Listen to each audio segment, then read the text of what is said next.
You dare defy this court by refusing to rise? Judge Olivia Harper's voice echoed through the courtroom, sharp and commanding. Her hand tightened around her gavel, but she didn't strike it. Her eyes locked onto the man seated at the defense table, a billionaire whose arrogance filled the room like a suffocating fog. Alexander Grant leaned back in his chair, arms crossed, a smirk curling at the edges of his lips.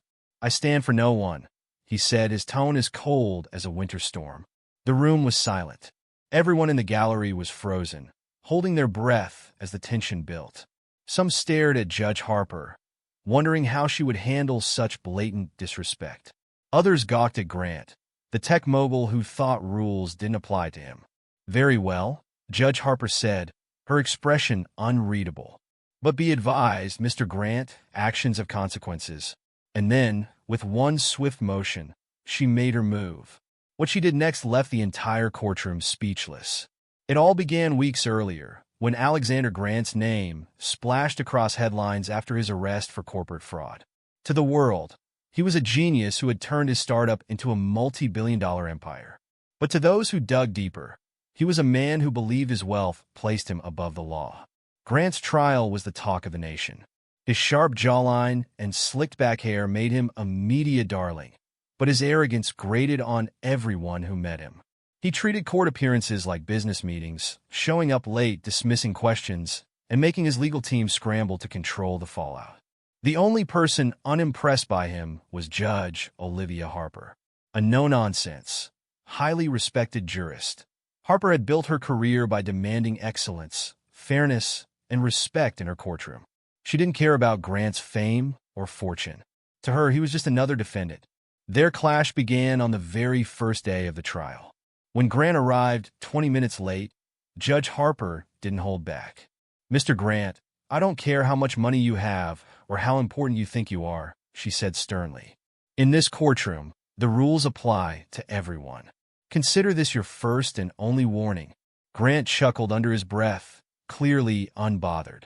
His lawyers shot him warning glances, but he shrugged them off. Harper noticed the smirk, but didn't address it.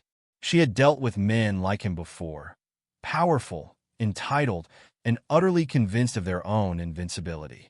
The trial began smoothly enough. The prosecution presented evidence that Grant had funneled millions of dollars from his company's funds into personal accounts, funding extravagant purchases, private jets, luxury yachts, and even a rare, diamond-encrusted watch worth over $1 million. The defense, meanwhile, argued that Grant's actions were legal and that he was simply misunderstood. They painted him as a hard-working entrepreneur who had been unfairly targeted because of his success.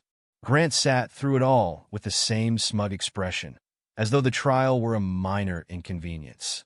But his arrogance reached a boiling point on the third day. When the court reconvened after lunch, everyone stood as Judge Harper entered the room.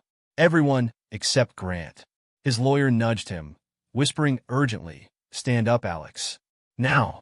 But Grant remained seated, scrolling through his phone like a bored teenager. "Mr. Grant," Harper said sharply, "please rise for the court." Grant looked up, his smirk growing wider. "I don't rise for anyone." A wave of gasps rippled through the gallery. The tension was so thick it felt like the air had turned to concrete. Harper's jaw tightened. She didn't lose her temper, but her dark eyes bore into him with a force that could have melted steel. "Mr. Grant, you are in contempt of court," she said. "Do you understand the seriousness of your actions?" Grant leaned back in his chair, looking completely unbothered. "I understand that this is all a waste of time. Let's just wrap this up, shall we?" At that moment, it wasn't just the courtroom that fell silent. It was as if the entire world had stopped, waiting to see what Harper would do. Over the next few days, the tension between Grant and Harper only escalated. Every time she addressed him, he responded with barely concealed disdain. When witnesses testified against him, he rolled his eyes or whispered sarcastic remarks to his lawyers. His behavior was a masterclass in disrespect. But Judge Harper was patient. She didn't shout or lose her cool. Instead, she built her case one small act of defiance at a time. The moment that left the courtroom speechless was building, piece by piece. Harper's every action was deliberate, every word carefully chosen. She was a chess player, moving her pieces across the board with precision. And then, the day came when she made her move. It was late in the trial, and the courtroom was packed. Reporters lined the back rows, eager to capture every moment. The air was electric with anticipation. As Harper took her seat, the usual command was given. All rise. Again, everyone stood. Everyone except Grant. For a long moment, Harper said nothing. She simply stared at him, her face unreadable. Finally, she spoke, her voice calm but icy. "Mr. Grant, you have repeatedly shown contempt for this court. Your refusal to rise is not just a personal insult. It's an insult to the law itself." Grant smirked, leaning forward. "What are you going to do, Your Honor? Fine me? Go ahead. I'll write the check right now." The courtroom held its collective breath. What Harper did next would decide everything. And that's when it happened. With one swift motion, Harper rose from her seat, lifted her gavel high, and slammed it down with a force that echoed through the courtroom like a thunderclap. "Bailiff," she commanded, her voice ringing with authority. "Take Mr. Grant into custody for contempt of court. Effective immediately." The courtroom gasped. Alexander Grant's smirk vanished as he stared at her, stunned. He had expected a fine or perhaps another stern lecture, but this? Being hauled off to jail? That wasn't in his playbook. "What?" Grant sputtered, rising halfway from his chair, his confidence faltering for the first time. "You can't do that." "Oh, but I can," Harper replied, her tone cutting through his protests like a knife. "And I just did." The bailiff, a burly man with a no-nonsense demeanor, approached Grant. "Sir, please stand and turn around." Grant's jaw dropped as the realization hit him. "Wait a second," he stammered, his bravado crumbling. "This is ridiculous. I'm Alexander Grant. You can't just—" But before he could finish, the bailiff firmly took hold of his arm and pulled him to his feet. Grant resisted, his protests growing louder. "This is insane. Do you know who I am? I'll sue every single one of you." The gallery was a mix of stunned silence and barely concealed murmurs. Reporters scribbled furiously in their notebooks. Camera shutters clicked as photographers captured the moment Grant was cuffed and led out of the courtroom, his face a mask of fury and disbelief. "Order!" Judge Harper called, her gavel striking once more. The room quieted instantly. "Let this be a lesson to everyone present. No one, not even Alexander Grant, is above the law." Grant's voice echoed faintly down the hall as he was escorted away. "You'll regret this, Harper. You'll regret this." The courtroom buzzed for hours after the incident. It wasn't every day that a billionaire was publicly humiliated and taken into custody in the middle of his own trial. Reporters swarmed outside the courthouse, eager to interview anyone who had witnessed the event. Inside her chambers, Harper sat at her desk, her expression calm but thoughtful. She wasn't one to gloat or celebrate her decisions, even when they were as dramatic as today's. Her job was to uphold the law, not to revel in the downfall of those who defied it. Still, she couldn't ignore the ripple effect her actions had created. By the end of the day, news outlets across the country were airing footage of Grant's arrest, accompanied by headlines like "Billionaire's Arrogance Meets Justice" and "Judge Harper Takes Down Untouchable Mogul." But Harper knew this wasn't the end. Grant was a powerful man with deep pockets and an army of lawyers at his disposal. He wasn't the type to back down quietly. And she was right. The days following Grant's arrest were chaotic.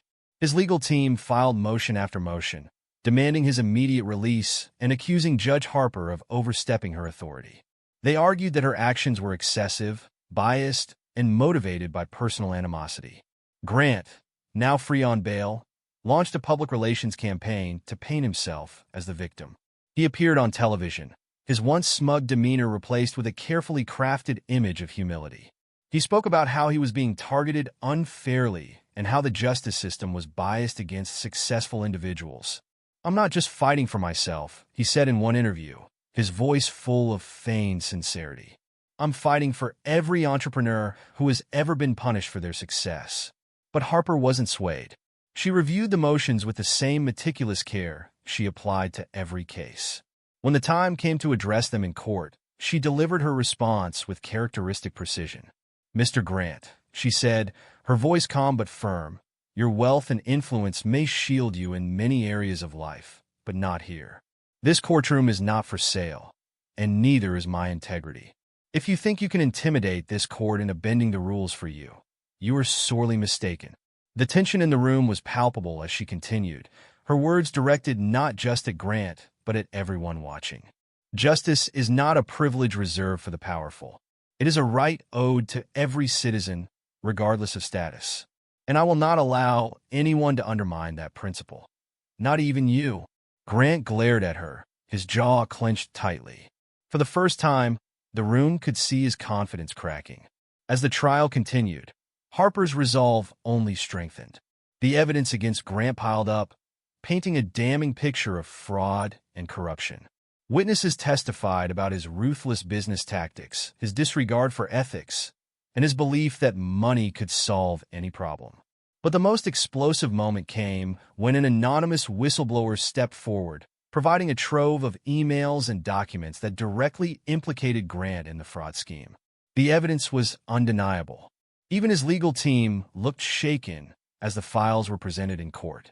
Grant's smug facade returned as he leaned over to whisper something to his lead attorney. The exchange was brief, but Harper didn't miss it. She could sense that something was brewing, and she was right. As the court recessed for the day, a strange commotion erupted in the hallway outside. Shouts echoed through the building, and moments later, the doors burst open. A man stumbled into the courtroom, his face pale and his hands trembling. He held a folder filled with documents and waved them frantically. "I have something to say," he cried. "Something that will change everything." The courtroom erupted into chaos as everyone scrambled to understand what was happening. Harper banged her gavel repeatedly, trying to restore order. "Who are you?" she demanded, her voice cutting through the noise. "And what is this about?" The man looked at her, his eyes wide with fear and urgency. "I'm here to tell the truth," he said, his voice trembling. "About Alexander Grant and the people he's working with."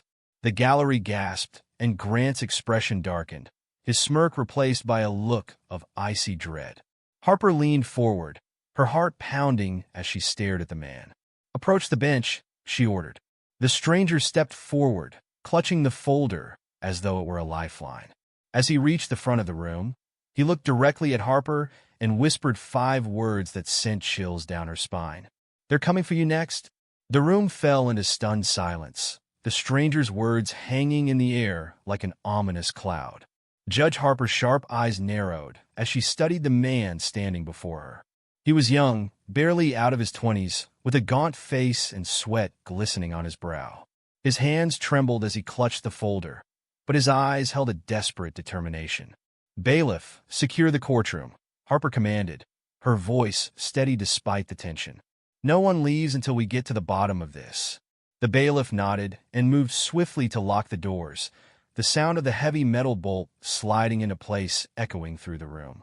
The gallery buzzed with whispers, reporters craning their necks to get a better view of the stranger. "State your name for the record," Harper said, her gaze fixed on him. "Jason Mills," the man replied, his voice quivering. I am an employee at Grant's company." Alexander Grant, who had remained composed through most of the trial, suddenly shot to his feet. "This is absurd," he bellowed, his voice laced with panic. "Your Honor, this man is not credible. He's—" "Sit down, Mr. Grant," Harper interrupted, her tone razor-sharp. "You will have your turn to speak." Grant hesitated, his jaw tight, before reluctantly sinking back into his seat. His lawyers leaned in, whispering furiously in his ear, but his eyes remained locked on Jason Mills. "Mr. Mills," Harper continued, "what is it you've come to tell us?" Jason hesitated, his gaze flicking nervously to Grant before returning to Harper. He clutched the folder tighter, as if it were the only thing keeping him upright. I have evidence," he stammered. "Proof that Alexander Grant didn't act alone. There's a whole network behind him, a group of people pulling the strings. And they're powerful, more powerful than you think." The room erupted into chaos. Gasps and murmurs filled the air as reporters scrambled to document the explosive claim. Harper banged her gavel repeatedly, demanding order. "Silence," she barked. Slowly, the noise died down. "Mr. Mills, this is a serious allegation. Do you have concrete evidence to support it?" Jason nodded and placed the folder on the table in front of her. "It's all in here," he said. "Emails, financial transactions, recorded conversations. They've been covering it up for years." Harper opened the folder, her sharp eyes scanning the documents. What she saw made her stomach churn. The evidence was damning. Names, dates, offshore accounts. All of it painted a picture far more sinister than she had anticipated. This wasn't just about Grant's greed. This was a conspiracy. Meanwhile, Grant's composure was unraveling. He leaned over to his lead attorney, whispering urgently. The lawyer shook his head, his face pale, before standing and addressing the court. "Your Honor," the lawyer began, "I move to dismiss this individual's testimony. He has no legal standing here, and this evidence has not been properly vetted." Harper looked up from the folder, her expression stern. "This court will not dismiss anything until we've had the chance to review it thoroughly. If what Mr. Mills says is true, it has significant implications for this case." Grant slammed his fist on the table, his voice rising. "This is a witch hunt. You're letting a liar derail this entire trial." "Enough!" Harper's voice cut through his outburst like a knife. "Mr. Grant, you are already on thin ice. Another outburst like that, and you'll find yourself back in custody." Grant's jaw clenched, but he fell silent, his knuckles white as he gripped the edge of the table. As the courtroom settled, Harper turned her attention back to Jason. "Mr. Mills, I need you to explain exactly how you came by this information. And I need you to tell the truth." Jason nodded, his hands still trembling. "I was part of Grant's inner circle," he began. "I worked in the financial division, overseeing some of the offshore accounts. At first, I didn't question anything. The pay was good, and I thought everything we were doing was legal. But then, he swallowed hard, his voice faltering. Then I started seeing things that didn't add up. Transactions to shell companies. Payments to people I'd never heard of. And when I asked questions, I was told to keep my mouth shut. Did you report this to anyone?" Harper asked. "I tried," Jason said, his voice breaking. "But every time I brought it up, I was threatened. They told me they'd ruin my career, my life. And when I tried to quit, I started getting messages, threats. They told me they'd come after my family if I talked." The gallery gasped, the tension in the room growing heavier with every word. Harper leaned forward, her expression grave. "And yet you're here now. Why?" Jason hesitated, tears welling in his eyes. "Because I couldn't live with myself anymore," he said. "And because I know they're planning something big, something that's going to hurt a lot of people." The weight of his words hung in the air, the silence deafening. Harper sat back in her chair, her mind racing. If what Jason was saying was true, this case was far bigger than Alexander Grant. It was a ticking time bomb. Before she could respond, the doors to the courtroom suddenly rattled. The sound made everyone jump, and the bailiff moved quickly to investigate. "Who's there?" he called, his hand on the weapon at his hip. A muffled voice came from the other side. "Open up! This is an emergency!" Harper's heart sank as the bailiff unlocked the door. Two men in dark suits entered, their badges gleaming in the fluorescent light. They were federal agents, their expressions grim. "Your Honor," one of them said, addressing Harper. "We need to speak with you immediately. It's about this case." Harper's eyes narrowed. "You'll speak here, in front of the court. Whatever you have to say, it concerns everyone in this room." The agent hesitated, exchanging a glance with his partner, before stepping closer. "We've received credible intelligence," he said, his voice low but urgent. "There's a threat against this courthouse. We need to evacuate immediately." The courtroom erupted once more, panic spreading like wildfire. People scrambled to their feet, their voices rising in fear and confusion. "Order!" Harper shouted, her gavel slamming down repeatedly. "Everyone, remain calm." But as the chaos unfolded, Harper's gaze shifted to Alexander Grant. He was no longer panicked. In fact, he looked eerily calm, his lips curling into a faint smile. It was then that Harper realized, whatever was coming, Grant already knew about it. Before she could act, a deafening explosion rocked the courthouse. The walls shook, the lights flickered, and the room filled with dust and smoke. People screamed, ducking under tables as debris rained down. Harper shielded her face, her mind racing. Through the chaos, she saw Grant being hurried out by his lawyers, his calm demeanor now replaced with a look of triumph. And just like that, he was gone. But Harper wasn't done yet. Not by a long shot. The acrid smell of smoke hung in the air as the courtroom descended into chaos. People screamed and scrambled for cover, their cries echoing off the cracked walls. Judge Harper ducked behind her bench, coughing as dust filled her lungs. The floor beneath her trembled, sending loose papers fluttering like leaves in a storm. "Everyone, stay calm," she shouted, her voice cutting through the mayhem. But calm was impossible. Panic had gripped the room, and the explosion had left an eerie ringing in everyone's ears. Harper's gaze darted around the courtroom. The federal agents who had warned her moments earlier were now barking orders, trying to herd people toward the exits.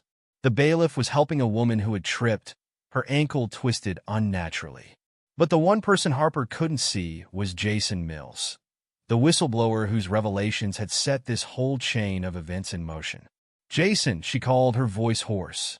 She spotted him huddled near the gallery, clutching his folder to his chest as though it contained his very soul. Harper pushed through the crowd toward him, dodging overturned chairs and fragments of ceiling tiles. "Are you hurt?" she asked when she reached him. Jason shook his head, his face pale and streaked with dust. "I'm fine," he said, his voice trembling. "But we need to get out of here. If they're willing to do this, they'll come after me next." Harper grabbed his arm firmly. "You're not going anywhere without protection," she said. "You're in too deep now." As they moved toward the nearest exit, Harper's sharp eyes caught a flash of movement. Alexander Grant's legal team was gone, but the man himself was nowhere to be seen. She cursed under her breath. He'd used the chaos to escape, slipping away like a shadow in the night. "He's gone," Jason muttered, noticing her expression. "Grant." He knew this was going to happen. Harper nodded grimly. "We'll find him," she said, though even as the words left her mouth, she knew it wouldn't be easy. Grant had resources, connections, and now a head start. Outside the courthouse, the scene was no less chaotic. Emergency vehicles lined the street, their flashing lights casting an eerie glow on the crowd of onlookers. Paramedics rushed to tend to the injured while firefighters worked to assess the damage. Harper and Jason were ushered to a secure area by the federal agents who had warned her earlier. One of them, Agent Daniels, approached with a grim expression. "We've confirmed it was a bomb," he said. "Small but precise. Whoever planted it knew exactly what they were doing." Harper's stomach churned. "Any casualties?" she asked, dreading the answer. "None so far," Daniels replied, "but several injuries. We're lucky it wasn't worse." Jason sank onto a nearby bench, burying his face in his hands. "This is my fault," he muttered. "If I hadn't come forward." "This isn't your fault," Harper said firmly, kneeling beside him. "This is on the people who are trying to silence you. And we're going to make sure they don't succeed." Jason lifted his head, his eyes red and filled with fear. "You don't understand. These people, they're dangerous. They don't just play dirty. They eliminate anyone who gets in their way." Harper placed a steadying hand on his shoulder. "Then we'll make sure you're protected. But we need you to help us. Everything you know, every piece of evidence you have. It's the key to taking them down." Jason hesitated, then nodded. "Okay," he said, his voice barely above a whisper. "But we need to move fast. They won't stop until I'm dead." The agents arranged for Jason to be taken to a safe house, but Harper knew they were on borrowed time. Whoever had orchestrated the bombing would be watching, waiting for another opportunity to strike. She couldn't shake the image of Grant's calm smile as he disappeared into the chaos. He was no longer just a defendant. He was a fugitive, and he had no intention of facing justice. Back at the courthouse, Harper convened an emergency meeting with the prosecution team and the lead federal agents. The room was tense, the air thick with unspoken questions. "We need to locate Alexander Grant immediately," Harper said, her tone leaving no room for argument. "He's the key to unraveling this entire operation." Agent Daniels nodded. "We've already put out an APB. His private jet is grounded, and we're monitoring his accounts for any unusual activity. But someone like Grant doesn't just disappear without help. He's got allies, powerful ones. Harper's jaw tightened. Then we need to find those allies, she said. And we need to do it before they come after Jason again. For the next several hours, the investigation kicked into overdrive. Harper reviewed the evidence Jason had provided, her eyes scanning page after page of incriminating documents. The network Jason had described was vast, spanning multiple industries and continents. It was a tangled web of corruption, and at its center was Alexander Grant. As the pieces began to fall into place, Harper felt a growing sense of urgency. The bomb at the courthouse had been a message, but it was also a warning. Whoever was behind this wanted to send a clear signal. Back off, or face the consequences. But Harper wasn't one to back off. The next extreme event came in the dead of night. Jason Mills was at the safe house, guarded by 2 federal agents. The location was supposed to be secure, but the silence of the surrounding woods was unsettling. Jason sat by the window, staring into the darkness, his nerves on edge. Suddenly, he heard it, a faint rustling sound like footsteps on dry leaves. He froze, his heart pounding. The agents were in the other room, but something told him he couldn't wait. Jason grabbed the folder of evidence and slipped out the back door, his instincts screaming at him to run. He didn't make it far before a hand clamped down on his shoulder. He turned, expecting the worst, but it wasn't an assassin. It was Judge Harper. "You think I'd leave you alone at a time like this?" she said, her eyes sharp. "You're not safe here." Before Jason could respond, a single gunshot rang out, shattering the silence of the night. Harper pulled him to the ground as the trees around them erupted with gunfire. Whoever had come for Jason wasn't hiding anymore. "They found us?" Jason shouted, panic rising in his voice. Harper didn't waste a second. "Stay down," she ordered, drawing the gun she'd insisted on carrying since the trial began. "We're getting out of here." And just like that, the chase began. The gunfire tore through the stillness of the forest like thunder. Judge Harper's heart pounded as she crouched low, shielding Jason Mills behind a cluster of trees. Bullets whizzed past them, splintering bark and kicking up dirt. The air was filled with the acrid smell of gunpowder. "Stay low and keep moving," Harper barked, her voice sharp and urgent. Jason clutched the folder of evidence like his life depended on it, because it did. His breath came in ragged gasps as he scrambled to keep up with Harper, his legs trembling with fear. "Who are these people?" Jason hissed, barely able to form the words. "The kind that don't leave witnesses," Harper replied grimly. Her sharp eyes scanned the darkness, searching for an escape route. The forest seemed endless, the trees casting long shadows under the pale glow of the moon. Suddenly, a flashlight beam cut through the night, sweeping across the underbrush. Harper grabbed Jason and yanked him behind a fallen log just as the beam passed over them. "We've got to split up," she whispered urgently. "They're trying to flush us out." Jason's eyes widened in panic. "Split up? Are you crazy? I can't." "You can, and you will," Harper snapped, her tone leaving no room for argument. "You have the evidence. If they catch me, they won't stop to ask questions, but you can still get this to the authorities." Jason hesitated, his fear warring with the weight of responsibility in his hands. Finally, he nodded.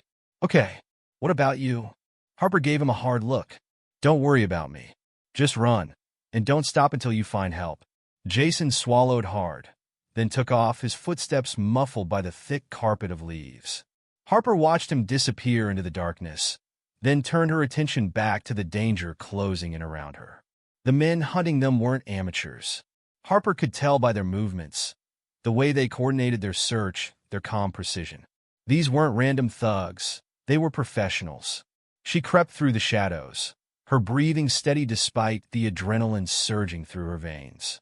Years on the bench hadn't dulled the instincts she'd honed during her time as a prosecutor.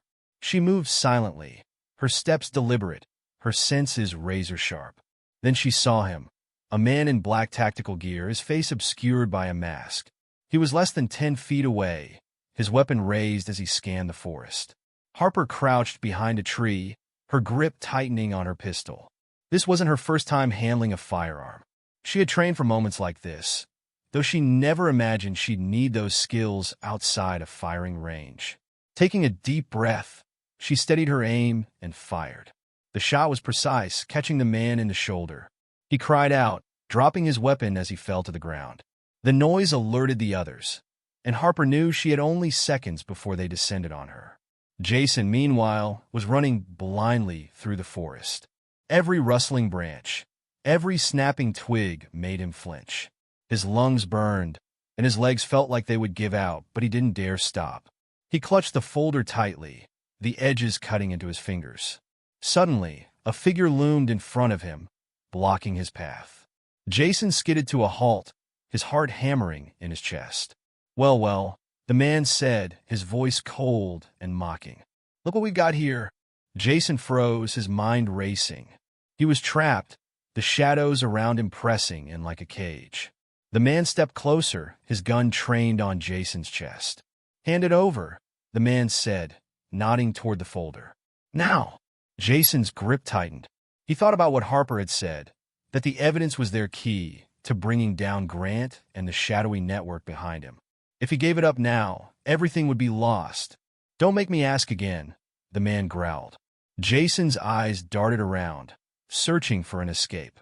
And then, from the darkness, a loud crack split the air, a tree branch snapping underfoot. The man whipped around, distracted for just a moment. That moment was all Jason needed. Harper emerged from the shadows like a storm, her pistol raised. She fired a single shot, striking the man's weapon and sending it clattering to the ground. Before he could react, she closed the distance, slamming the butt of her gun into his jaw. The man crumpled to the ground, unconscious. Jason stared at her, his chest heaving. I thought you said to run. I changed my mind, Harper said, grabbing his arm. Let's move. They took off again, weaving through the trees. The gunfire behind them grew fainter, but Harper knew they weren't out of danger yet. Whoever these men were, they wouldn't stop until their mission was complete. The forest began to thin, the trees giving way to open fields. In the distance, Harper spotted the faint glow of headlights, a road, and maybe salvation. There, she said, pointing. If we can get to the road. A sharp whistle pierced the air, followed by the unmistakable thud of boots on the ground. Harper turned just in time to see another group of men closing in, their weapons drawn. She shoved Jason forward. Go! I'll hold them off. Jason hesitated, his fear etched clearly on his face. I'm not leaving you. Go! Harper barked, her voice fierce. That's an order. Jason hesitated for only a moment longer before he turned and ran, disappearing into the night. Harper turned to face the approaching men, her jaw set and her eyes blazing. If they wanted a fight, she was ready to give them one. Jason burst out onto the road, his lungs burning and his legs barely holding him up. A car was approaching, a pair of headlights cutting through the darkness like beacons. He stumbled into the middle of the road, waving his arms frantically. The car screeched to a halt, and a man leaned out of the window, shouting, What the hell are you doing? Help! Jason gasped, clutching the folder. Please, I need help. Before the man could respond, the roar of an engine filled the air. Another vehicle appeared, a black SUV, speeding toward them with its headlights off. Jason's blood ran cold as he realized the SUV wasn't slowing down. It was coming straight for him. Behind him, in the forest, Harper was still fighting. The men had her surrounded, but she refused to back down. She moved with calculated precision, her every action aimed at buying time for Jason to escape. But as she fired another shot, she felt a sharp pain in her side, a searing heat that knocked the wind out of her. She staggered, her hand instinctively going to the wound. Blood seeped through her fingers, but she gritted her teeth and kept her gun raised. She wasn't done yet. On the road, Jason barely managed to dive out of the SUV's path as it screeched to a stop. The doors flew open, and two men stepped out, their faces cold and expressionless. Jason clutched the folder to his chest, his heart pounding like a drum. He had nowhere to run, nowhere to hide. The men advanced, their eyes locked on him. And then, from behind, the sound of more engines filled the air. Red and blue lights flashed in the distance, police cars speeding toward the scene. For a brief moment, Jason felt a flicker of hope, but it was quickly extinguished when one of the men leveled his gun at him. "Time's up," the man said. The last thing Jason saw was the flash of the muzzle before everything went dark. Jason Mills hit the ground, the folder tumbling from his grasp as darkness closed in. The crack of the gunshot echoed through the night, and for a moment, everything was still. The black SUV peeled away, tires screeching, disappearing into the shadows just as the police cars arrived. Officers poured out, weapons drawn, shouting commands as they rushed toward the scene. One officer knelt beside Jason, checking for a pulse. "He's alive," he called out, his voice cutting through the chaos. "Get the medics here now." Jason groaned, stirring slightly as consciousness began to return. The bullet had grazed his shoulder, a painful but non-lethal wound. He blinked up at the flashing lights, his vision blurry and his mind racing. "The folder," he muttered weakly, trying to push himself up. "Stay down," the officer ordered, pressing a hand to Jason's chest to keep him still. "You're hurt." Jason's eyes darted around frantically. The folder lay just a few feet away, its contents scattered across the road. Papers fluttered in the breeze, the incriminating evidence dangerously exposed. "I need that folder," Jason insisted, his voice desperate. "It's the proof. They can't get it." Another officer retrieved the papers, quickly gathering them and placing them back into the folder. "We've got it," she assured him. "You're safe now." But Jason wasn't convinced. He knew the people hunting him wouldn't stop. Not until every shred of evidence was destroyed and everyone who knew the truth was silenced. Meanwhile, in the forest, Judge Harper was fighting to stay conscious. The wound in her side burned with every movement, but she refused to give up. Her back was pressed against a tree, her gun raised as the attackers closed in. "You're outnumbered," one of them called, his voice dripping with arrogance. "Put down the weapon, and maybe we'll let you live." Harper smirked despite the pain. "You don't know me very well, do you?" With that, she fired again, her shot catching one of the men in the leg. He fell with a grunt, clutching his wound as his comrades shouted in anger. But Harper's strength was waning. Blood loss was making her lightheaded, her vision swimming. She knew she couldn't hold them off much longer. Just as one of the attackers raised his gun to finish her off, a deafening siren pierced the air. The flash of police lights illuminated the forest, and the men hesitated, exchanging panicked glances. "Fall back," one of them barked. "Now!" They disappeared into the shadows like ghosts, leaving Harper slumped against the tree. Moments later, officers arrived, fanning out with their weapons drawn. "Judge Harper!" one of them shouted, rushing to her side. "Are you all right?" "Jason," she gasped, her voice barely audible. "Did he make it?" "He's safe," the officer assured her. "We've got him." Relief washed over her, and her grip on her gun loosened. As the medics began tending to her wound, Harper allowed herself a brief moment of rest. But deep down, she knew this was far from over. At the hospital, Jason and Harper were placed under heavy guard. The attack on the courthouse, the ambush in the forest, everything pointed to a coordinated effort to silence them. And the enemy they were facing was relentless. When Harper woke the next morning, her first thought was of Jason.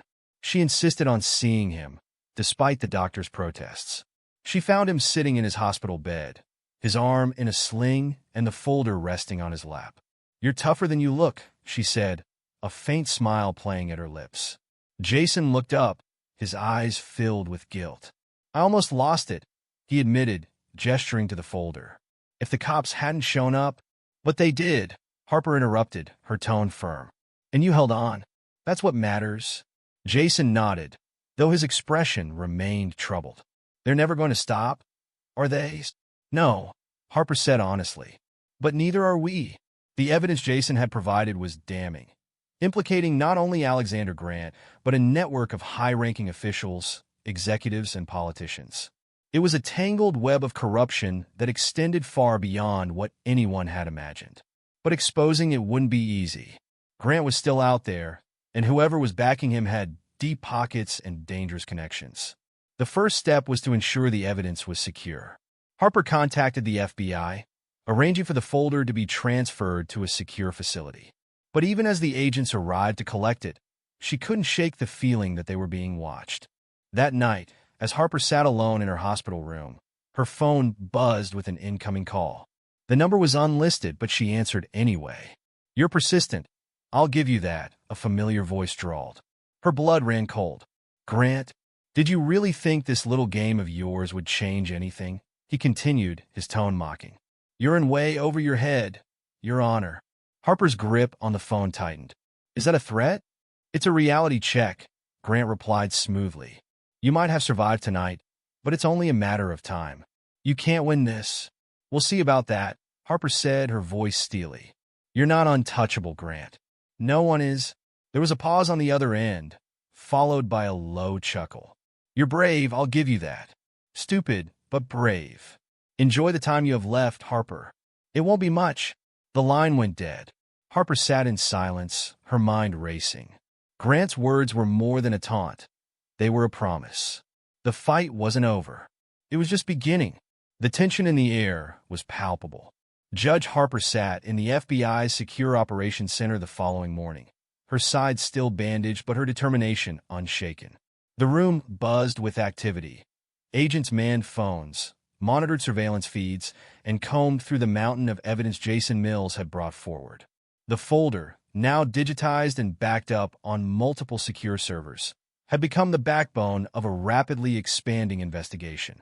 But Harper knew they were working against the clock. Whoever was backing Alexander Grant wouldn't hesitate to strike again. And this time, they'd aim to finish the job. Jason sat across from her, his face pale but resolute. His arm was still in a sling, and dark circles under his eyes told the story of a sleepless night. He clutched a cup of coffee, like it was the only thing keeping him upright. "They're going to come after us again, aren't they?" he asked quietly, breaking the silence. Harper met his gaze. "Yes," she said honestly, "but we're not defenseless. The FBI is mobilizing resources. They'll protect you." Jason shook his head, his grip tightening on the coffee cup. "I don't care about me. I care about making sure they can't sweep this under the rug. They've already tried to kill us twice. What's stopping them from wiping this whole thing clean?" Harper leaned forward, her voice steady and reassuring. "What's stopping them is us. The evidence is out there now. They can't erase everything. We've got eyes on them, and every move they make only adds to the case against them." Jason nodded slowly, but his unease lingered. "What if Grant's right?" he said softly. "What if they're too powerful to stop?" "They're not," Harper said firmly, "and we're going to prove it." Across town, Alexander Grant was far from idle. Seated in the dimly lit office of a luxury penthouse, he leaned back in his chair, scrolling through an encrypted laptop. His expression was calm, even amused, as he reviewed the latest reports from his associates. "You let them slip away," he said coldly, his voice directed at the man standing before him. The man, a rugged figure with a scar running down his cheek, shifted uncomfortably under Grant's scrutiny. "We underestimated them," the man admitted. "But it won't happen again." Grant's lips curled into a faint smile. "No, it won't. Because this time, I'm taking control." He closed the laptop and stood, smoothing the lapels of his tailored suit. "The evidence they have won't matter if they're dead. Eliminate Mills and Harper. And make it clean this time." The man nodded curtly and left the room. Grant poured himself a glass of whiskey, his smile widening as he stared out at the city skyline. "Checkmate," he murmured to himself. Back at the FBI headquarters, Harper and Jason were pulled into a strategy meeting. A large screen displayed a web of names, connections, and financial transactions, all tied to the network Grant was protecting. At the center of it all was Grant himself, his photo pinned like a trophy at the top of the board. Agent Daniel stood at the front of the room, addressing the team. "This isn't just about corporate fraud anymore," he said. "This is organized crime at the highest level. We're talking money laundering, blackmail, bribery, and now attempted murder." He gestured to the board. "Grant is our priority, but he's just the tip of the iceberg. We need to bring down the entire operation." "What's our next move?" Harper asked, her voice calm but urgent. Daniels pointed to a cluster of names on the board. We've identified several key players in Grant's circle. One of them, Victor Ruiz, handles their offshore accounts. If we can flip him, he could give us the leverage we need to dismantle the whole network." Harper frowned. "Do we know where Ruiz is?" Daniels nodded. "We've tracked him to a private estate outside the city. It's heavily guarded, but if we can get to him, we might have a chance." Jason's expression darkened. "And what if he's as loyal to Grant as the others?" "Then we keep digging," Harper said firmly. "Everyone has a breaking point." The operation to locate Victor Ruiz began that evening.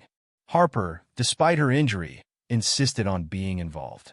She was too invested now, both as a judge and as a target, to sit on the sidelines. Jason, however, was placed under lockdown at a safe house, much to his frustration. "You're putting all your trust in me to testify," he argued. "But then you're sidelining me?" "You're not being sidelined," Harper replied. "You're being protected. This doesn't work without you, Jason." He sighed, running a hand through his hair. "Just be careful, okay?" Harper smiled faintly. "Always." The FBI's raid on Victor Ruiz's estate was swift and precise. Agents moved in under the cover of darkness, breaching the gates and neutralizing the guards before they could sound an alarm. Ruiz was caught in his study, surrounded by ledgers and laptops. He raised his hands immediately, his eyes wide with fear. "I don't want any trouble," he blurted. "I'll cooperate." Harper, who had accompanied the agents as an observer, stepped into the room. She fixed Ruiz with a steely gaze. "You've got one chance to save yourself," she said. "Tell us everything you know about Alexander Grant and his operation." Ruiz hesitated, his eyes darting nervously around the room. "If I talk, they'll kill me," he said finally. "You don't understand how dangerous these people are. You should be more worried about us right now," Agent Daniels said coldly. "Because if you don't cooperate, you'll be facing decades in prison. And I can promise you, Grant won't lift a finger to help you." Ruiz's resolve cracked. He slumped into a chair, running a hand through his hair. "All right," he said. "I'll tell you everything." Back at the operations center, Harper and the team pored over Ruiz's confession. He revealed the inner workings of the network, naming key players and providing access to offshore accounts. The evidence was a gold mine, but it also confirmed their worst fears. "Grant's already planning his next move," Ruiz admitted. "He's got people watching Mills and Harper. If you don't act fast, they won't live to see a courtroom." The room fell silent as Ruiz's words sank in. Harper's mind raced, her instincts screaming that time was running out. "What are we dealing with?" she asked. Ruiz hesitated before answering. "A team of assassins," he said grimly. "And they're already in place." Harper was staring at Ruiz, her jaw tightening as the weight of his words hit her. The stakes had never been higher. Somewhere out there, a team of killers was closing in, and if they didn't act quickly, it would be too late. The feeling of impending danger hung thick in the air. Harper couldn't shake the image of the assassins Ruiz had mentioned. Trained, ruthless, and cold-blooded. Grant had no intention of going down without a fight, and the people he was working with were willing to do whatever it took to keep him out of prison. The reality of what they were up against set in like a heavy weight pressing down on her chest. Jason Mills sat in the safe house, staring out the window into the darkened streets, his thoughts a storm of fear and frustration. Despite the safety precautions, despite the FBI's protection, he couldn't stop thinking about how easily everything could fall apart. He had seen the depths of Grant's power, and now that he was a target, every shadow, every creak of the floorboards made his heart race. He gripped the folder tightly in his hands, as if it were the only thing keeping him tethered to some semblance of control. But he knew that it wasn't just the evidence in that folder that could take Grant down. It was their collective strength, their willingness to fight back. But could they really win this? Could they really take down someone like Grant? The door to the safe house creaked open, and Jason's eyes snapped to it. He felt a rush of relief when he saw it was Agent Daniels, a familiar face in this chaotic nightmare. "We've got an update," Daniels said, his voice urgent. "We need to move now." Jason's stomach churned. "What's happened?" "Grant's people found us," Daniels said flatly. "We've intercepted intel. They're coming for you and Harper. We don't have much time." Back at the FBI Operations Center, the clock was ticking down. Harper stood at the head of a table, her expression hard as steel. The team had gathered all the intelligence they could. They knew the assassins were close. Too close. And their plan was becoming clearer with each passing minute. Grant knows we're coming for him, Harper said, her voice low. He's planning something big. We need to anticipate his next move. Agent Daniels and the others gathered around the table, scanning the intel Ruiz had given them. The network of people backing Grant was sprawling, but it was clear now that the men behind him weren't just businessmen. They were former military operatives, mercenaries trained for missions like this, eliminating threats before they could expose the truth. Where's the strike coming from? Harper asked. We believe they'll make their move tonight, Agent Daniels said. We've intercepted a communication suggesting they're already en route to the safe house where Mills is being held. Harper's eyes widened. We need to warn him. Back at the safe house, Jason's heart was pounding as the weight of the situation hit him. His hands shook as he gathered what little he had. His phone, his jacket, the folder of evidence. He knew the FBI had his back, but that didn't make him feel any safer. He had been through too much, seen too many close calls, to believe that a few officers could keep him safe forever. There was a knock on the door, and before Jason could react, it was thrown open. Two men dressed in black tactical gear burst into the room, guns drawn. Jason's heart leaped into his throat, his body frozen in fear. But before the men could take another step, a figure appeared in the doorway. Harper.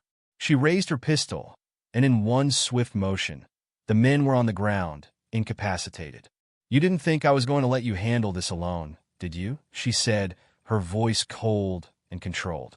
Jason exhaled in relief. I was starting to think you were a figment of my imagination. Harper didn't respond, just motioned for him to move quickly. We need to go. Now. The team mobilized immediately. Harper, Jason, and Agent Daniels were escorted out of the safe house under the cover of darkness. The agents had already cleared the area, but it was clear that this was a race against time. The assassins were closer than ever, and every second they spent waiting was a second closer to being trapped. Harper's mind raced with calculations. Their route to safety wasn't guaranteed. If they didn't move fast enough, if they weren't careful, the next ambush would be their last. The black SUV sped through the darkened streets, its headlights cutting through the night like a predator on the prowl. Inside, the men in tactical gear were ready. They had their orders. Once we have them, we don't waste time, one of them said, his voice tight with anticipation. Take out Harper first. She's the biggest threat. The vehicle's engine roared as it turned onto a quiet residential street, slowing as it neared the safe house. They were ready to strike. The team, unaware of the danger closing in, had just reached the alley when the first shot rang out.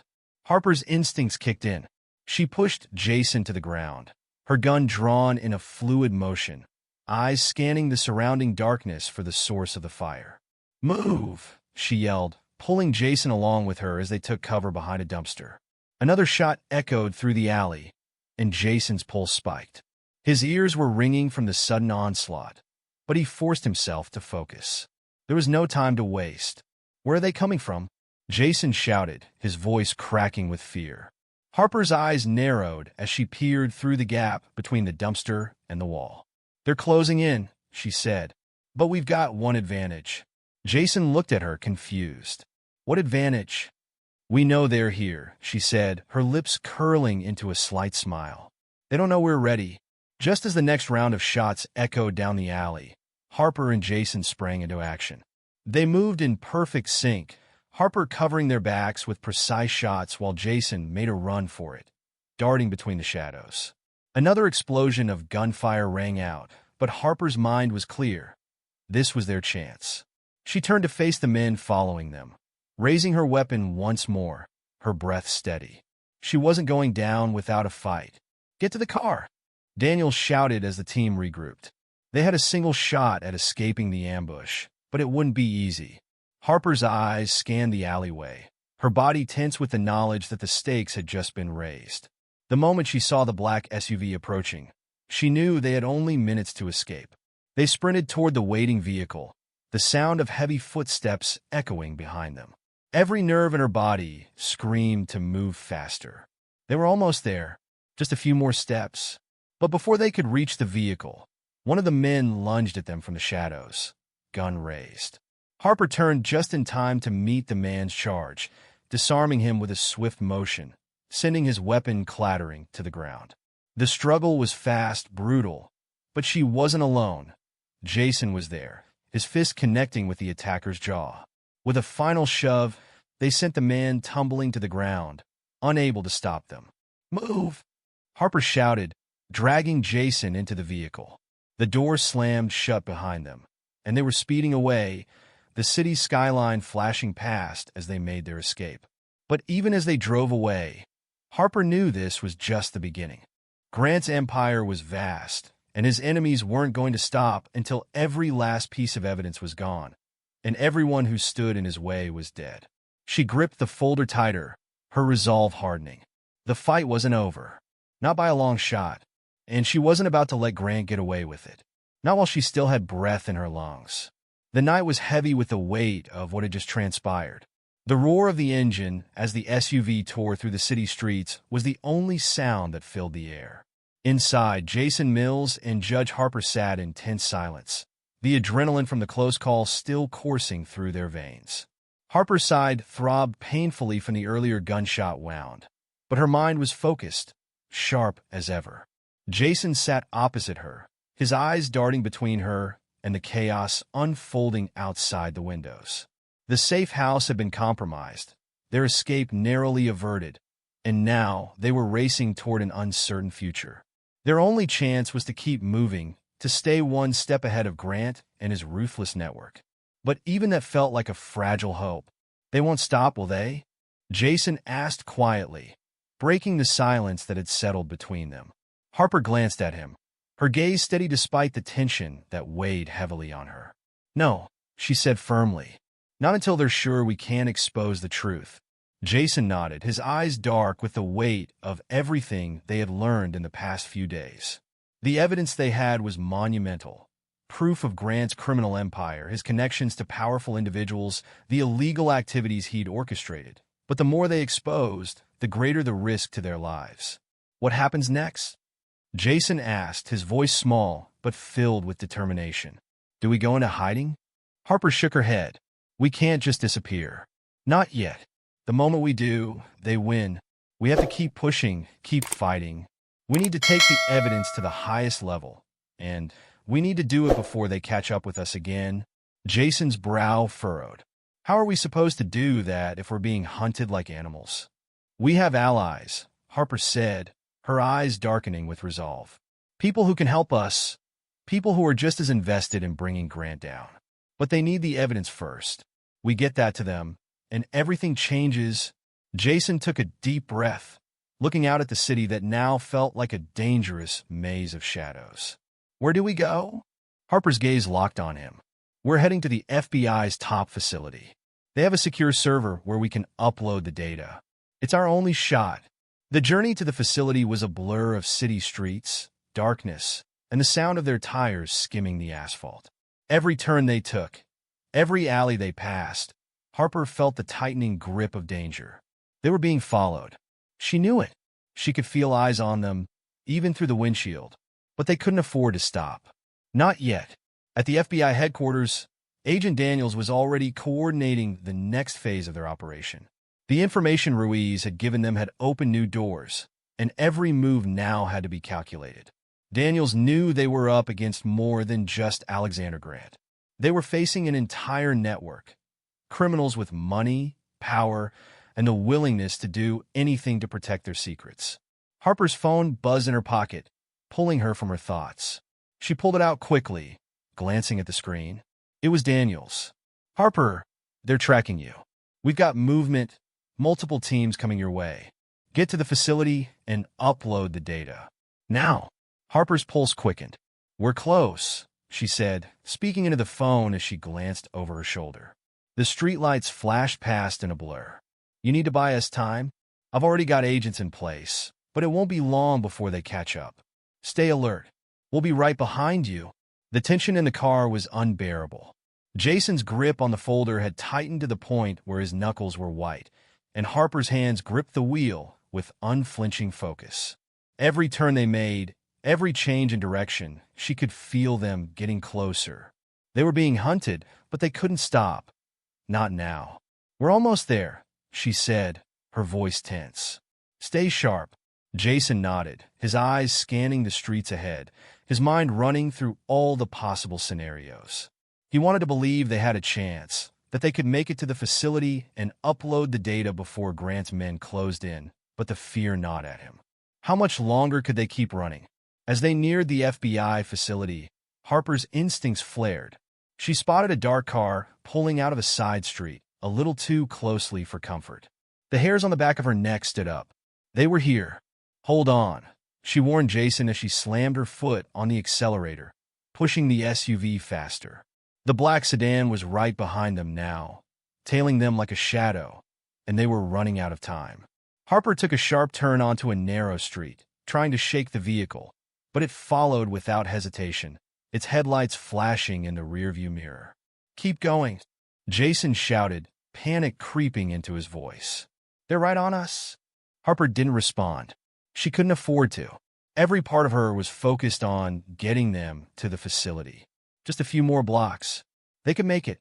Suddenly, the black sedan pulled alongside them, a figure in the passenger seat aiming a gun at their window. The sound of the gunshot shattered the tension, and Jason screamed as the bullet hit the rearview mirror, sending shards of glass scattering through the air. "Stay down," Harper shouted, ducking low and turning the wheel hard to the left. She swerved, the SUV skidding on the wet road before she regained control. The sedan pulled ahead, trying to block their path, but Harper wasn't going to let them stop her now.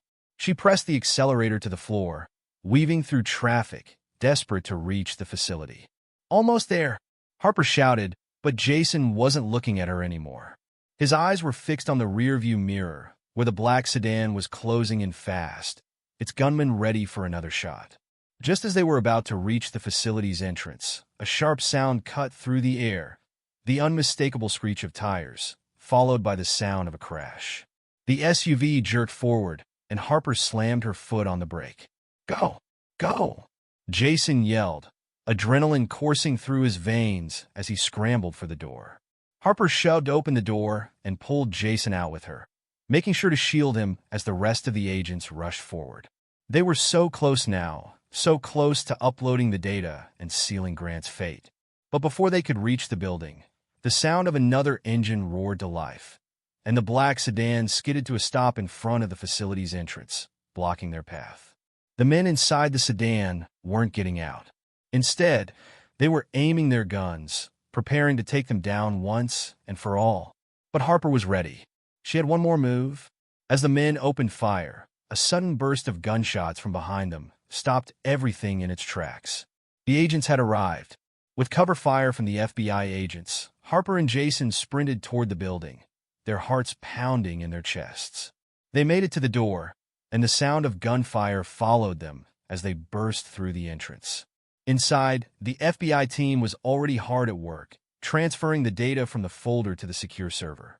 Harper and Jason barely had time to catch their breath before Agent Daniels rushed over to them. "It's done," he said, a rare smile crossing his face. "We got the data. It's in." Harper didn't smile. She wasn't done yet. "Where's Grant?" she asked, her voice tight. "He's not going to stop. We need to take him down, and we need to do it fast." Daniels nodded, his expression hardening. "We're on it. He won't get away this time." But even as they spoke, Harper knew that the battle was far from over. They had the evidence, but Grant had already proven he was a master of escape, and he wasn't going to give up his empire without a fight. The next move was theirs, and the stakes had never been higher. The FBI facility was a labyrinth of high-tech operations, with agents working tirelessly at their desks and computers. The sterile hum of servers filled the air as the team worked feverishly to process the overwhelming amount of data. But none of it mattered to Harper and Jason in that moment. All they could think about was what was coming next, what Grant would do in response to the blow they just dealt him. Harper stood beside the large screen, watching as the last of the files were transferred to the secure servers. The weight of the situation settled in her chest, but she pushed it down. This was just the beginning of the fight, and she wasn't about to let up now. Jason stood beside her, still shaken from the near miss with the black sedan. His face was drawn, his body tense from the constant strain of the past few days. The fear, the uncertainty, and the adrenaline. It was all wearing on him. "I don't know how much longer I can keep this up," Jason admitted quietly, his voice barely above a whisper. "Every time I close my eyes, I see their faces. I keep thinking they're coming for me." Harper turned to him, her gaze softening. She could see the toll it was taking on him, but she also saw the determination in his eyes, the same fire that had pushed him to come forward in the first place. "You're doing just fine," she said firmly. "We're one step closer, Jason, and that's because of you. We can't afford to stop now. You can't afford to stop." Jason nodded, though his mind clearly wasn't at ease. He looked down at the folder in his hands, as though the weight of it was a constant reminder of everything they had to lose.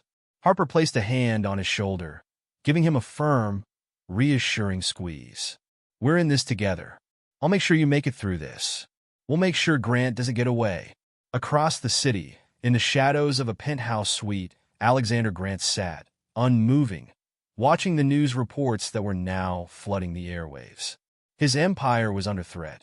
His carefully constructed facade of legitimacy was crumbling, and the walls were closing in faster than he could have imagined.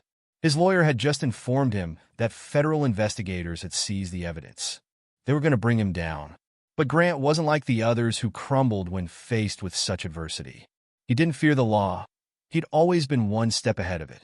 But now something had shifted. The stakes were higher than ever, and failure was no longer an option. Grant stood and walked to the massive window overlooking the city. The skyline was bathed in the soft glow of early evening light, but his mind was far from the peaceful view before him. His thoughts were consumed with a single question: how much time did he have? Back at the FBI facility, the team was working at full speed. The evidence had been uploaded, but it was clear that every moment counted. There was no telling how long they had before Grant made his next move, but they couldn't afford to sit idly by. Every second brought them closer to a deadly game of cat and mouse. Agent Daniels walked over to Harper and Jason, his face grim. "We've traced Grant's finances. We're moving in on him." Harper's eyes locked onto him, her mind already processing the information. "Where?" "An offshore account. We're working on freezing his assets, but it's tricky. Grant's too careful. He's got shell companies all over the world," Daniels said. "But we have a break. We've pinpointed his location. We can move on him now." Harper's gaze hardened. "Good. Let's get him." She turned to Jason, who looked at her with a mix of uncertainty and resolve. "Are you ready for this?" she asked, her voice steady. Jason swallowed, nodding slowly. "Yeah, I'm ready." "Then let's go," Harper said, her voice sharp with purpose. "It's time to finish this." The operation was set into motion within minutes. FBI agents swarmed the streets, setting up checkpoints, tracking Grant's every move. The hours that followed felt like an eternity. Harper knew it was only a matter of time before Grant made his move, but she couldn't afford to wait for him to act first. They had to be the ones to strike. The facility was locked down, every agent in place. The air was thick with tension as everyone waited for the signal to move in. Harper stood with Agent Daniels in the operations room, staring at the massive screen that displayed Grant's last known location. The team had traced his movements to a private estate on the outskirts of the city, one that was heavily fortified, with high walls and armed security. But Harper had no intention of letting that stop her. "We've got a window," Daniels said, breaking the silence. "The perimeter's weak at the moment. We can breach in 5 minutes. We need to move fast." Harper glanced at the screen, her heart racing. "Let's move. Now." The team stormed the estate, armed with tactical precision. They knew exactly where Grant would be, his private study, a place where he spent hours reviewing his empire's operations. But they also knew that Grant wouldn't go down without a fight. He'd never been one to surrender. Harper led the charge, her heart pounding in her chest. Every step felt like it took them closer to the moment of truth. The stakes were higher now than ever before. This was the end game. The door to the study was locked, but Harper and her team wasted no time.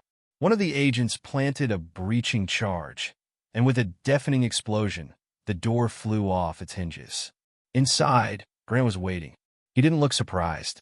His cold, calculating gaze met theirs as he stood behind his massive desk, his hand resting on the button that would trigger his escape plan. "Not this time, Grant," Harper said, her voice steely as she stepped into the room, gun raised. Grant smirked. "You think you've won?" he asked, his voice dripping with arrogance.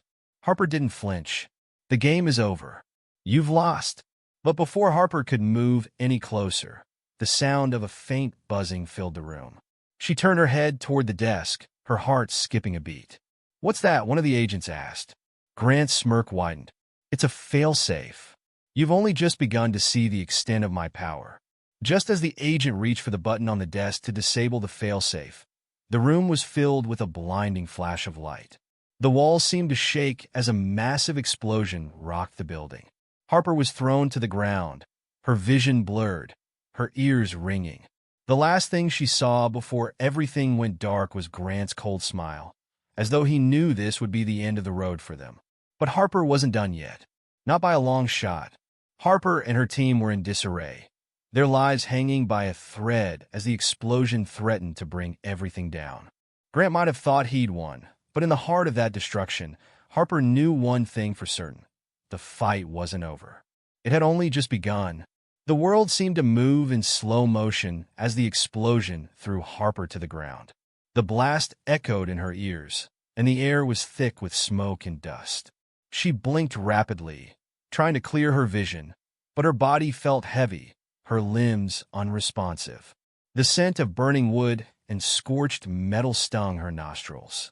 She forced herself to breathe through it, her heart pounding in her chest. "Harper!" Jason's voice cut through the haze, and she blinked again, slowly focusing on the figure rushing toward her. He was battered, disheveled, but alive. His face was pale, but there was determination in his eyes. "I'm fine," she whispered, pushing herself up despite the dizziness that washed over her. Her body ached, but she couldn't let it stop her. Not now. She couldn't afford to lose the fight now that they were so close to the finish line. Jason helped her to her feet. "We need to move. Grant's not going to sit idly by and let us finish this." Harper glanced around. The room was a wreck. Chunks of the ceiling had collapsed, and parts of the walls were crumbling. But through the smoke and chaos, she could hear distant sirens wailing, the sound of reinforcements closing in. "We have to find him," Harper said, her voice firm despite the pain. Jason nodded, and they moved quickly, instinctively, searching for any signs of Grant's escape. But as they passed through the ruined study, it became clear that the man they'd been chasing was no longer there. "Where did he go?" Jason asked, his voice laced with frustration. "He has to be close." Harper scanned the wreckage. There were only seconds left. She spotted the remnants of the desk, the button that Grant had been poised to press before the explosion. It had been destroyed in the blast, but she knew this wasn't over. If Grant had planned the explosion, he had already set up his escape route, and they weren't going to let him slip away. "We've still got a chance," she said, determination setting in. "We'll track him down." Outside, the chaos had spread. Police, fire trucks, and ambulances lined the streets as agents flooded the area. The explosion had rattled the entire block, and now the authorities were on high alert. The FBI had cordoned off the perimeter, and reinforcements were securing the area. But Harper's mind was elsewhere, fixed on one goal: Grant. She wouldn't let him get away again. "Harper!" Agent Daniels called from across the street, waving her over. "We got a lead?" She pushed through the crowd of officers, Jason at her side, and hurried toward Daniels. He handed her a phone, and Harper took it without hesitation. "We traced a signal," Daniels said, his voice grim. "Grant's still trying to move. He's heading for an exit point, an underground tunnel beneath the estate." Harper's heart sank. "How far?" "Not far," Daniels replied. "We're ready to move in, but we need you to clear the way." Harper nodded. "Let's go." The chase wasn't over, not yet. With Jason and a few of the FBI agents by her side, Harper descended into the labyrinth beneath the estate. The tunnel was dark and claustrophobic, the air stale and thick with the scent of earth. But they couldn't afford to hesitate. Not now. They moved quickly, their flashlights cutting through the darkness, the faint hum of distant machinery echoing in the tunnels. Every step felt like a countdown. They knew that if Grant had gotten this far, he would be ready to make his final stand. "Keep moving," Harper urged, her voice barely above a whisper. The sound of their footsteps reverberated off the walls, amplifying the tension that grew with every passing second. Finally, after what felt like an eternity of twists and turns, they found it. The end of the tunnel. The exit was a hidden door, disguised by years of dirt and decay, but it wasn't enough to stop them. Harper and her team forced it open, emerging into a small, abandoned warehouse. The harsh light from their flashlights illuminated the space, revealing crates and old equipment. And then, standing in the far corner of the room, was Alexander Grant. He didn't move when they stepped into the room. His cold eyes met Harper's, and for a moment there was silence. Then he spoke. "You think you've won?" Grant asked, his voice calm, almost amused. "You've only scratched the surface. There's so much more. You don't understand the game you're playing." Harper stepped forward, unflinching. "The game's over, Grant. You're finished." Grant's smile faltered. "You think you can stop me? I built an empire. You're too late." But Harper wasn't listening anymore. She had heard enough. The truth had already been exposed. The files were in the hands of the authorities, and there was nowhere for Grant to hide anymore. "Not this time," she said, her voice steady and unwavering. "It's over." Grant's face twisted in fury, and for a moment, it seemed like he might lash out. But before he could move, the sound of approaching sirens filled the air. Grant froze, his eyes darting around the room as if he could still find a way out. It was too late. Back at the FBI facility, the final paperwork was being signed, and the evidence was secured. The hard work was done. The empire that Grant had spent years building was crumbling. The corrupt network he had created was finally being dismantled, piece by piece. His allies were being arrested, and his assets were being seized. Harper stood in the operations room, looking at the screen that showed the live feed of Grant being arrested. For the first time in a long while, she allowed herself to feel a sense of relief. Jason stood beside her, a small, weary smile on his face. "It's over," he said, his voice low. Harper nodded, her gaze still fixed on the screen. "It is." The case against Alexander Grant was one for the history books. His arrest sent shockwaves through the business world, and the investigation revealed a network of corruption that spanned continents. The impact of his downfall was felt far beyond the courtroom, and the justice system had finally prevailed. For Jason, the journey had been long and difficult. But as he stood with Harper, watching the final stages of Grant's arrest unfold, he felt the weight lift from his shoulders. The truth had been exposed, and Grant would no longer be able to hurt anyone. Harper turned to him, offering him a small but genuine smile. "You did good, Jason," she said. Jason met her gaze, his eyes filled with gratitude and exhaustion. "We did it."